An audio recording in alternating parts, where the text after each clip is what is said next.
ကျွန်တော် online ပေါ်မှာလက်လွှင့်ပြီးဗီဒီဟောတဲ့အချိန်တုန်းကဒီနေ့ဗီဒီတစ်ခါဟောခါကိုငွေကျပ်1000ယွမ်တတ်မှတ်ပါတယ်လို့ပြောလိုက်တယ်အဲ့ဒီလိုလည်းပြောလိုက်ရောကြည့်နေတဲ့သူတွေကဒီလူပတ်စံမလွန်းလို့ယူသွားပြီးထင်တယ်ဆိုပြီးဝိုင်းလောင်ကြတာပေါ့အဲ့ဒီထဲမှာလည်းဝူကြီးကောလို့ခေါ်တဲ့တထေးကြီးတယောက်ကကျွန်တော်မျက်နှာကိုရိုက်ချင်တဲ့အတွက် online ကနေငွေ1000တန်းပြီး gift ပေးလိုက်တယ်ဒါပေမဲ့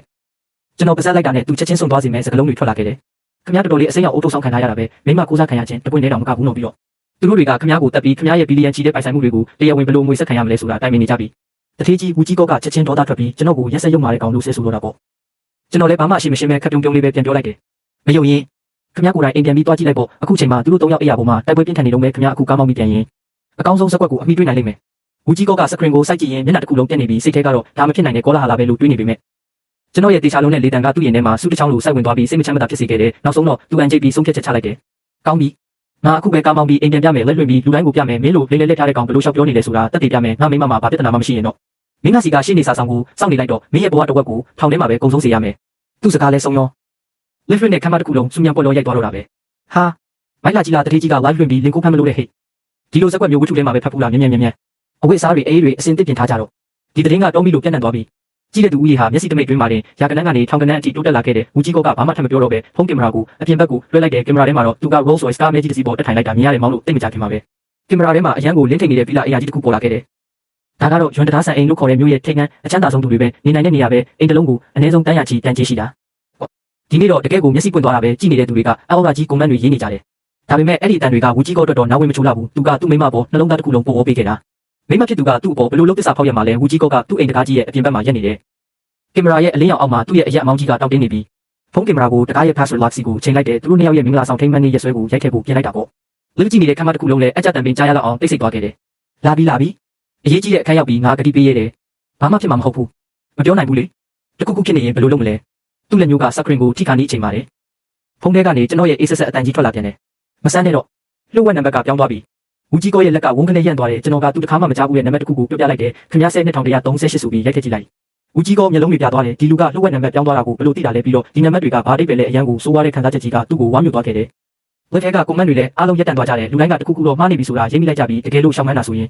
င်ဒီလောက်အထိအတိအကျပြောရပါမလားလူပေါင်းထောင်ချီရဲ့စောင့်ကြည့်မှုအောက်မှာဦးကြီးကောရဲ့တုံရင်နေတဲ့လက်မျိုးတွေကအဲ့ဒီမသိရတဲ့လှုပ်ဝက်နံပါတ်ကိုနှိပ်လိုက်တယ်ပြီးဆိုတဲ့အတန်လေးနဲ့အတူတကားကြီးပွင့်သွားခဲ့ပါပြီတခါလုံးတိတ်ဆိတ်သွားပြီးလူတိုင်းကြက်တိထကုန်ကြတဲ့ကိစ္စတွေကတကယ်ကိုအဆိုးဆုံးဘက်ကိုဥတည်နေပြီလေဦးကြီးကောကတောက်တင်းတဲ့ခြေလမ်းတွေနဲ့အိမ်ထဲကိုဝင်သွားခဲ့တဲ့အိမ်ဝင်ဝါကအရန်မောင်နေပေမဲ့အပြင်ကအလင်းရောင်ကြောင့်ဖက်နှက်ပြီးတော့ဘေးမှာသူနဲ့သူ့မိမရဲ့ဖက်နှက်အပြင်အမျိုးသားစီဖက်နှက်အစိမ်းငဆုံရှိနေတာကိုရှင်းရှင်းလင်းလင်းမြင်လိုက်ရတယ်တစုံက tax ဖြစ်ပြီးနောက်တစုံက private website တွေကလည်းသူ့ခြေထောက်နဲ့လုံးဝမတူဘူးသူဖြည်းဖြည်းချင်းကောင်းမော့ပြီးဒုတိယထပ်ကအိတ်ခမ်းကိုကြည့်လိုက်တော့အဲ့ဒီမှာမိမိပြပြလေးနဲ့တူထူးဆန်းတဲ့အတန်တွေကြားနေရတ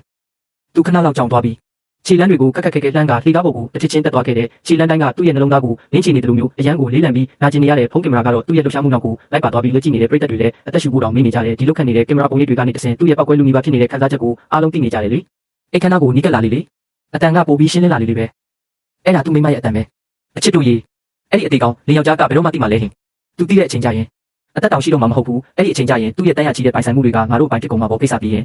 ငါတို့၃ယောက်ပတ်စံတွေယူပြီးနိုင်ငံခြားမှာပျော်ပျော်ကြီးသွားနေကြတာပေါ့ဟုတ်ပါဗျာကိုဝန်ကတကယ်ကိုတော်တာပဲယူလာတဲ့စေကဘာအနမ်းမှမရှိတော့ဘယ်သူမှရိပ်မိမှာမဟုတ်ဘူးဒီလိုကြားရရက်ဆက်လာတဲ့ရေမောတန်တွေနဲ့နားမခံထားတဲ့စကလုံးတွေကဓာတ်တစင်းလိုဝူကြီးကောရဲ့နှလုံးသားကိုအပိုင်းပိုင်းမှုပြစ်လိုက်တဲ့ဖုန်းကင်မရာကိုတကားကြားကနေချိန်လိုက်တဲ့အချိန်မှာတော့လက်ကြည့်နေတဲ့သူတွေအားလုံးမြင်လိုက်ရတာကတော့သူတို့မင်္ဂလာဆောင်တုန်းကတိတက်မှယူထားတဲ့စင်ခံကုတင်ကြီးပေါ်မှာအရှက်မရှိတဲ့စကွက်တွေဖြစ်ပွားနေတာပဲအဲ့ဒီအမျိုးသမီးကတော့သူ့နှစ်ပေါင်းများစွာအလိုလိုက်ခဲ့တဲ့ဇနီးတွေဖြစ်နေတာပေါ့ဝူကြီးကောကတကားကိုဝုန်းကနေကန်ဖွင့်လိုက်ပြီးမျက်လုံးတွေမြည်ရဲနေခဲ့ပြီးဖုန်းကတော့အပြင်းထန်တုံ့ပြီးကျန်းပြင်ပေါ်လဲကျသွားကကင်မရာကမျက်နှာချက်ကဖန်စီမီဆိုင်ကြီးစီကိုပဲချိန်ထားတော့တယ်ဒါပေမဲ့အခန်းထဲကအော်ဟစ်တန်တွေနဲ့ဝူကြီးကောရဲ့ဒေါသတကြီးအော်တန်တွေကတော့ဘယ်လိုထဲကိုအတိုင်းအတာကြားနေရတဲ့ online တစ်ခုလုံးခဏလောက်တိတ်ဆိတ်သွားပြီနောက်တော့လက်သီးနဲ့ရိုက်နှက်တန်တွေထွက်လာတော့တာပဲဇလန်းကတော့လုံးဝရုံရင်းဆန်ကပ်ဖြစ်သွားပြီချကြပြီဟဲ့တကယ်ချကြပြီဟာအဲ့ဒီမိမကပြန်ပြီးတော့ချနေတယ်ဗျအကိုကြီးအတင်းထားနော်အဲ့ဒီယောက်ျားနှစ်ယောက်ကတော်တော်ရုံမာတာပဲဒါပေမဲ့အခြေအနေကမကြခင်မှာပဲမမျှော်လင့်ပဲပြောင်းလဲသွားတယ်ဝုန်းကနေအတန်တစ်ခုနဲ့အတူဝူကြီးကောကန်ချခံရပုံပဲအဲ့ဒီနောက်မှာဖောက်ပြန်တဲ့ယောက်ျားနှစ်ယောက်ရဲ့ဟောက်တန်ထွက်လာတယ်ကိုဝမ်းအတူတူချပစ်လိုက်ဘာပဲဖြစ်ဖြစ်စောစောစီစီရှင်းပြရမှာပဲအခုပဲတခါတည်းရှင်းပြလိုက်ရအောင်ကင်မရာကမျက်နှာချက်ကိုပဲချိန်ထားပေမဲ့အတန်တွေရတော့ဝူကြီးကောကမြေပြင်မှာဖိနေပြီးအရိုက်ခံနေရပြီဆိုတာသိတာတဲ့လက်ထဲကလူတွေလည်းပြရခတ်ကုန်ကြပြီအကိုကြီးမြန်ပြေတော့သူတို့အသေးသက်တော့မလို့ဟဲ့ရဲကိုမြန်ဖုန်းဆက်ကြပါလူတေကုန်တော့မယ်သွားပြီအကိုကြီးကလောသွားတယ်တယောက်တည်းမဝင်သွားတင်ဘူးဝူကြီးကောလည်းနောက်တရနေပြီးသူကယောက်ျားတယောက်ရဲ့ဖိနေခြင်းကိုခံထားရပြီနောက်တယောက်ကသူ့ရဲ့ကောင်းတဲ့ဘိုက်ကိုအပြင်းထန်ကန်ကြောက်နေတာနာကျင်လုံးလို့မျက်စိတွေပြလာပြီးတတိတွေလွတ်တော့မလို့ဖြစ်နေပြီဒီနေ့ငါဒီခွေးကောင်တွေလက်ထဲမှာတကယ်ပဲတရားတော့မှလားသူမကျင်တတ်ဘူ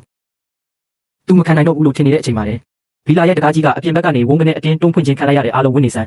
မလုံးနဲ့ယူနီဖောင်းဝတ်ဆင်ထားပြီးလုံခြုံရေးတုပ်တွေကိုကိုင်ဆောင်ထားတဲ့အိမ်ယာရဲ့လုံခြုံရေးဝန်ထမ်း၄ယောက်ကဝုန်းကနေပြေးဝင်လာခဲ့တဲ့ဖောက်ပြန်တဲ့ယောက်ျားနှစ်ယောက်လည်းလက်ဖြတ်သွားပြီး